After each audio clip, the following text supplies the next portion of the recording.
Gênesis capítulo 38. Por volta daquela época, Judá deixou seus irmãos e armou sua tenda perto de um homem adulamita chamado Ira. Ali, Judá viu a filha de certo cananeu chamado Sua. Assim, Judá tomou e teve relações com ela, e ela ficou grávida. Mais tarde, ela teve um filho, e ele lhe deu o nome de Er. Ela ficou grávida novamente e teve um filho, e lhe deu o nome de Onã. Mais uma vez, ela teve um filho, e lhe deu o nome de Selá. Ele estava em Axibe, quando ela deu à luz. Com o tempo, Judá tomou uma esposa para Er, seu primogênito, e o nome dela era Tamar. Mas Er, primogênito de Judá, desagradava a Jeová, por isso Jeová o entregou à morte. Em vista disso, Judá disse a Onã: tenha relações com a esposa do seu irmão e realize o casamento de cunhado com ela, e dê descendência a seu irmão. Mas Onã sabia que a descendência não seria considerada sua. Então, quando tinha relações com a esposa de seu irmão, ele desperdiçava o sêmen, derramando-o no chão, para não dar descendência a seu irmão. O que Onã fazia era mal aos olhos de Jeová, de modo que ele também o entregou à morte. Judá disse a Tamar, sua nora: more como viúva na casa de seu pai, até meu filho Selá crescer. Pois ele disse a si mesmo: ele também poderia morrer, como seus irmãos. Então, Tamar foi morar na casa de seu pai. Passado algum tempo, a esposa de Judá, filho de Sua, morreu. Judá guardou o período de luto e depois foi a Timná com seu amigo Ira, o adulamita, para encontrar os tosqueadores de suas ovelhas. Tamar foi informada: seu sogro está subindo a Timná para tosquear as ovelhas dele. Em vista disso, ela trocou de roupa, tirando as roupas de viúva, colocou um véu sobre o rosto e se cobriu com um xale, e se sentou à entrada de Enaim, que fica na estrada de Timná, pois viu que Selá tinha crescido, mas ele não lhe tinha sido dada como esposa. Quando Judá a viu, pensou imediatamente que fosse uma prostituta, porque ela havia coberto o rosto. Dirigiu-se a ela, à beira da estrada, e disse: deixe-me deitar com você, pois não sabia que ela era sua nora.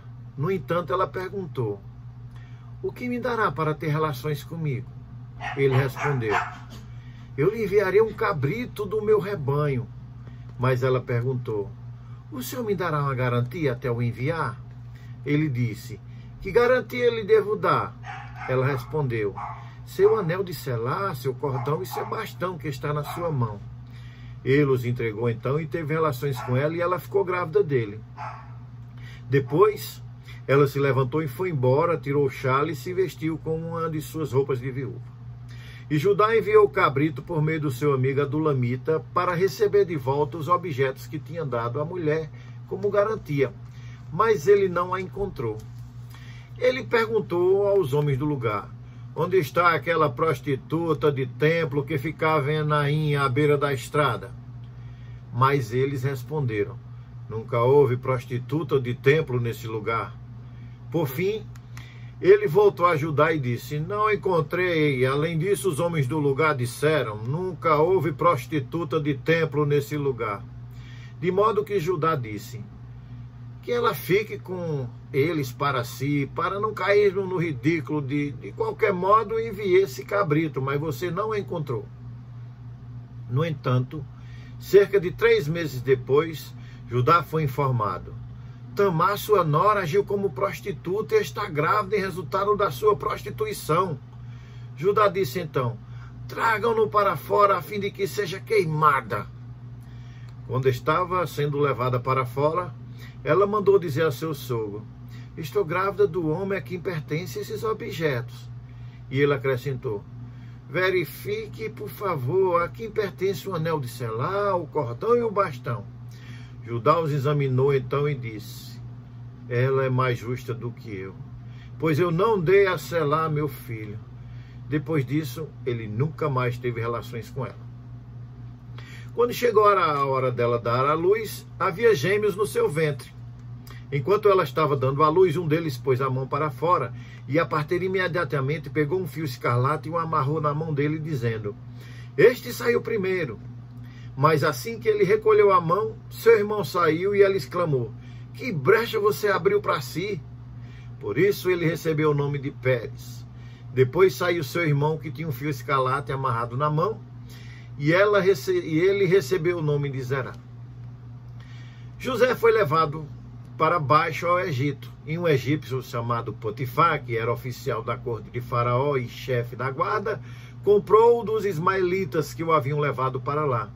Mas Jeová estava com José, de modo que ele se tornou um homem bem-sucedido e ficou responsável pela casa do seu senhor, o egípcio. E o seu senhor viu que Jeová estava com ele, e que Jeová tornava bem-sucedido tudo o que ele fazia. José achava favor aos seus olhos, e se tornou seu servo particular. Assim Potifar o encarregou da sua casa, e pôs sobre a responsabilidade de tudo o que era seu. A partir do momento em que o egípcio o encarregou da sua casa e de tudo o que era seu, Jeová o abençoou. Abençoou a casa do egípcio por causa de José. E a bênção de Jeová estava sobre tudo o que ele tinha na casa e no campo. Por fim, Potifar deixou tudo o que era seu aos cuidados de José, e não se preocupava com coisa alguma a não ser com o que comia. Além disso, José se tornou bonito e de belo porte. Algum tempo depois, a esposa de seu senhor começou a reparar em José e a dizer: deite-se comigo. Mas ele recusava e dizia à esposa do seu senhor: meu senhor não sabe nem o que há comigo na casa, e tudo o que ele tem entregou aos meus cuidados. Não há ninguém mais do que eu nesta casa, e ele não me negou absolutamente nada, a não ser a senhora, porque é a esposa dele. Portanto, como eu poderia cometer essa grande maldade e realmente pecar contra Deus? Assim, dia após dia, falava com José, mas ele nunca concordou em se deitar com ela, nem em estar com ela. Mas certo dia, quando ele entrou na casa para fazer o seu trabalho, nenhum dos seus servos da casa estava ali. Então ela o agarrou pela roupa e disse: deite-se comigo. Mas ele deixou a roupa nas mãos dela e fugiu para fora. Quando ela viu que ele havia deixado a roupa nas mãos dela e fugido para fora, começou a gritar, chamando os homens de sua casa, e dizia-lhes: vejam, esse hebreu que meu marido nos trouxe quer fazer de nós objetos de riso. Ele veio me procurar para se deitar comigo, mas eu comecei a gritar o máximo da minha voz. E assim que ele me ouviu gritar, deixou a sua roupa ao meu lado e fugiu para fora. Depois disso, ela deixou a roupa dele ao seu lado até que o senhor chegou em casa. Então, ela lhe disse a mesma coisa: o servo hebreu que você nos trouxe veio me procurar para fazer de mim objeto de riso. Mas assim que comecei a gritar, ele deixou a roupa ao meu lado e fugiu para fora. Quando o seu senhor ouviu as palavras de sua esposa: foi isso que o seu servo me fez, acendeu-se a sua ira. Então, o senhor de José pegou e entregou à prisão o lugar onde ficavam detidos os prisioneiros do rei, e ele continuou ali na prisão. Mas Jeová continuava com José e lhe mostrava amor leal. E lhe concedia favor aos olhos do carcereiro-chefe.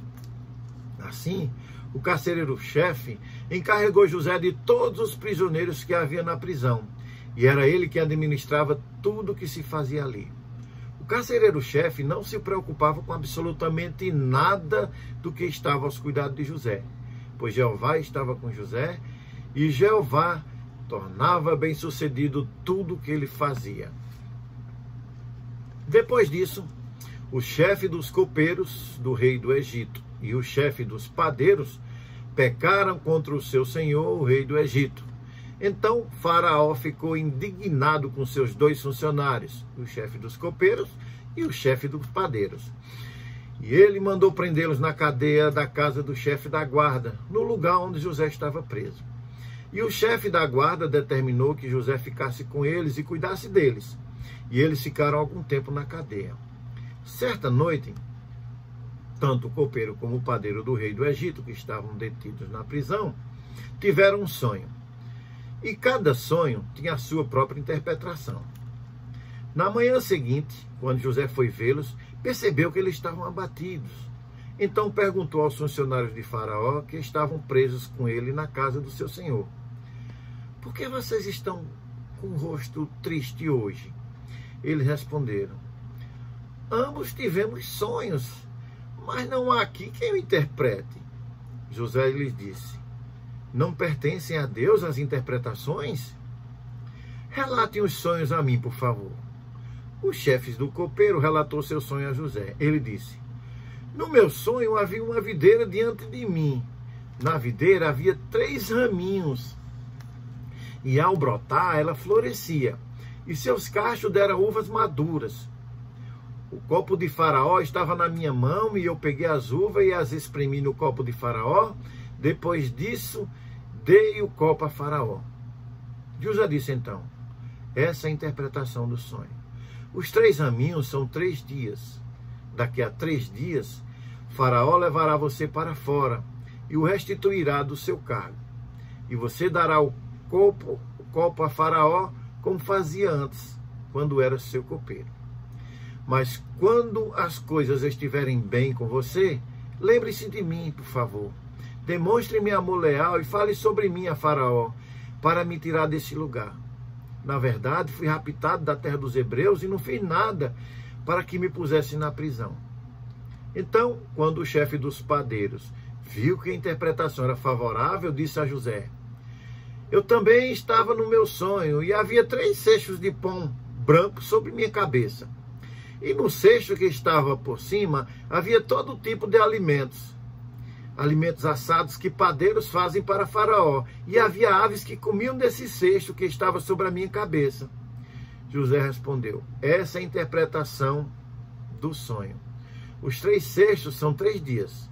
Daqui a 3 dias, Faraó cortará a sua cabeça e pendurará no madeiro, e as aves comerão a sua carne. O 3º dia era o aniversário de Faraó, e ele deu um banquete a todos os seus servos. Ele trouxe para fora o chefe dos copeiros e o chefe dos padeiros diante dos seus servos. E ele restituiu o chefe dos copeiros ao seu posto de copeiro. E ele continuou a servir o copo a Faraó. Mas Faraó pendurou o chefe dos padeiros no madeiro, assim como José havia interpretado. O chefe do copeiro, porém, não se lembrou de José, esqueceu-se dele.